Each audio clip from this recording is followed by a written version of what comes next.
বেদবাণী ২য় খণ্ড প্রথম পত্র।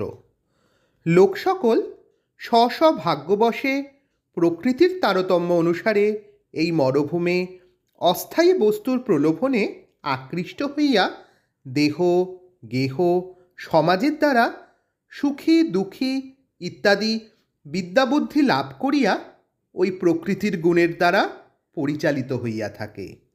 একেই কর্মভোগ বলিয়া জানিবেন। এই ভোগই ভাগ্য অনুসারে হয়। এই ভোগদান করিলেই শান্তিপদ উপভোগের অধিকারী হয়। মন হইতেই সুখ দুঃখ ভোগ হয়। এই জন্যই পতিসেবার মহত্ব নিয়োগ বিধান করিয়া স্বভাবেই দাসত্ব সেবা হইয়া থাকে। মনের দরকার হয় না। সকল প্রাণীর সত্যরূপ আত্মা একই হয়, ভিন্ন কেহই নয়।